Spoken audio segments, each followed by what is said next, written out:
Saludos amigos, gracias por la amabilidad de la compañía. Soy Cristino del Castillo y este es su programa A Quemarropa.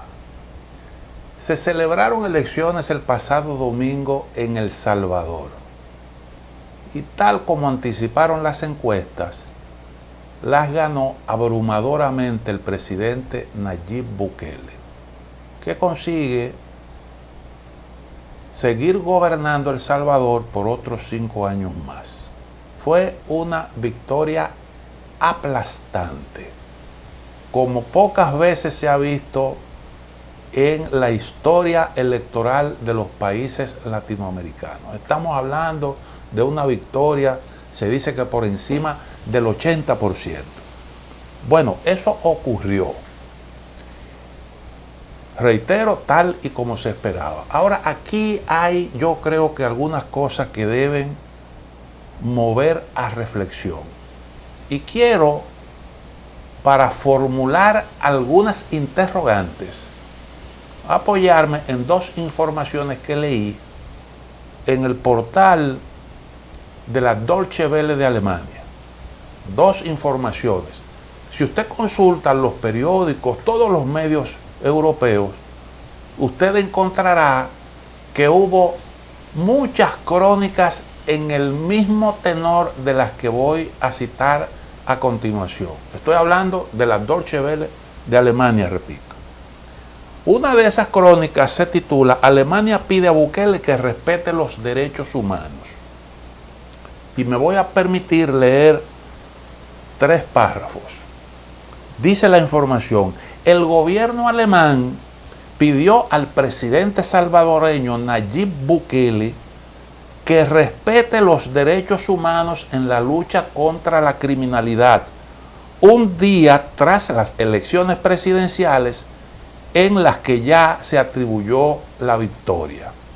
Sí, mientras Nayib Bukele está celebrando en El Salvador, el gobierno de Alemania le dice: respeta los derechos humanos, eres un violador de los derechos humanos. Pero sigue diciendo la información. El portavoz del gobierno, Steffen Eberstreit, preguntado sobre si el canciller Olaf Scholz felicitará a Nayib Bukele, dijo que por regla general siempre se felicita a los jefes de Estado o de gobierno. Ahora, el párrafo más interesante es el que viene a continuación. Dice: de confirmarse estos datos, se refiere a los datos sobre los resultados de las elecciones, Bukele sería el primer presidente reelegido en los últimos 32 años, pese a que la Constitución lo impedía, gracias a una estratagema legal que consistió en que las salas de lo constitucional de la Corte Suprema, que había sido nombrada por un Congreso de mayoría oficialista y sin seguir el procedimiento legal, cambió el criterio de interpretación de la Carta Magna. Aquí hay una imprecisión. No es que la sala de lo constitucional cambió la línea de interpretación de la Constitución en lo que tiene que ver con la reelección. Es que la Constitución fue realmente mal interpretada para acomodar, para abrirle camino a la reelección de Nayib Bukele. Todo el mundo está consciente en que ahí hubo una flagrante violación a la Constitución de El Salvador, que en varias disposiciones prohíbe la reelección presidencial. Y por eso Nayib Bukele, como dice la información, se convierte en el único presidente en ser reelegido en los últimos 32 años. Pero bueno, hay otra información que dice lo siguiente: un autócrata como héroe popular.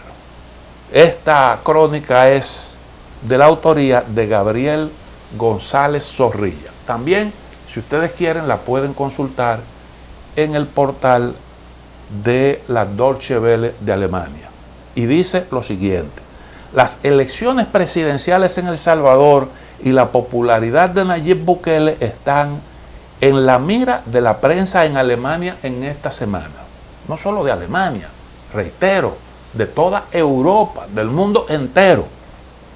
Un autócrata como era popular, así se refiere el rotativo alemán Süddeutsche Zeitung a Nayib Bukele y escribe: fue a principios de diciembre cuando Nayib Bukele pidió una excedencia. Una excedencia es una licencia para ausentarse del puesto. 6 meses de excedencia aprobados por el Parlamento, porque Bukele no es un cualquiera, sino el jefe del Estado de El Salvador. El país centroamericano está gobernado ahora por una presidenta interina, pero no por una política veterana, sino una contadora completamente desconocida, pero no una política veterana.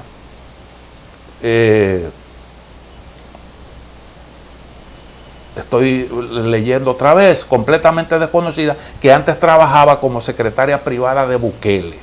En cualquier otro lugar, esto probablemente habría provocado revuelo e ira y protesta, pero no en El Salvador. O sea, Bukele, para cumplir con un precepto constitucional, pidió ausentarse del puesto 6 meses antes, porque la Constitución establece que quien haya ocupado el puesto de presidente antes de celebrarse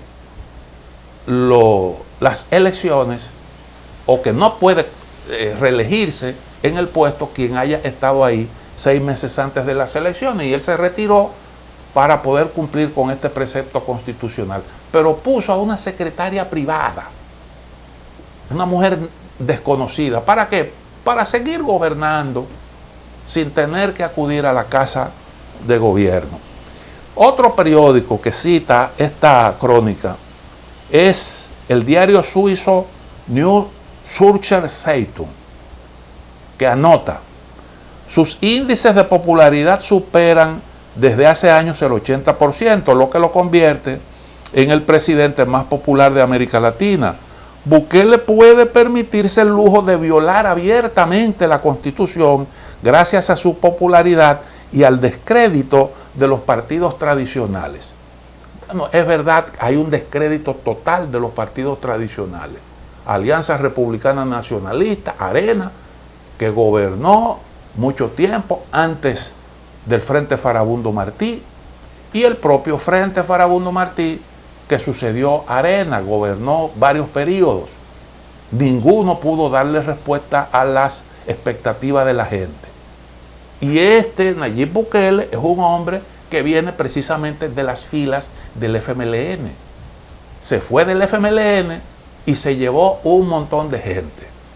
Y los líderes de estos dos partidos tradicionales, unos andan huyendo y los otros están presos, en el descrédito total. Y por eso Bukele se maneja ahí a sus anchas. Pero además de eso, ha podido darle solución a un problema que ha venido aquejando a El Salvador desde hace mucho tiempo. Es el problema de las pandillas. Y estamos hablando de las maras salvatruchas, bien organizadas, con mucha presencia en todo el país, muchos deportados de Estados Unidos. Y él, bueno, se las ingenió para controlar eso. Lo acusaron de que pactó con las pandillas, y eso fue cierto. El gobierno de Estados Unidos incluso le impuso sanciones a una serie de funcionarios que se prestaron para eso. Y los éxitos se consiguieron con una ley de excepción que establece un estado de excepción que ha estado vigente por muchísimo tiempo y que le ha permitido a Bukele hacer y deshacer. Entonces usted viola los derechos de algunos para garantizar los derechos de otros, porque hay un montón de gente que fue injustamente apresado, y muchos fueron juzgados en un solo proceso, un montón de gente juzgado en un solo proceso. Y todas esas cosas se vivieron en El Salvador. Pero bueno, consiguió ese resultado y la gente ha valorado eso y ha votado masivamente por Bukele, que hoy se puede dar el lujo de decir que es uno de los presidentes más votados de toda la historia de El Salvador y en toda América Latina. Ahora, la reflexión mía va por otro lado y tiene que ver con lo que realmente deben hacer las democracias con políticos que violan su constitución y sus leyes, porque Nayib Bukele destituyó irregularmente a los miembros de la Suprema Corte de Justicia para poner a sus jueces, que fueron los que posteriormente le abrieron las puertas a la reelección, como ya dije. Ahora, permítame citar otra información titulada Estados Unidos acusa a Bukele de debilitar la separación de poderes en El Salvador. Y se está refiriendo precisamente al proceso de sustitución de los miembros de la Suprema Corte de Justicia, que según el secretario adjunto de Estado para Asuntos del Hemisferio Occidental de Estados Unidos, Brian Nichols, se produjo violando la Constitución de El Salvador. Y no solo fueron los jueces de la Suprema, que tiene una sala de lo constitucional, sino también fue todo el Ministerio Público. Y en su momento Estados Unidos hizo esa crítica. Un gobernante violando la Constitución. Permítanme hacer una pequeña pausa, en breve retorno.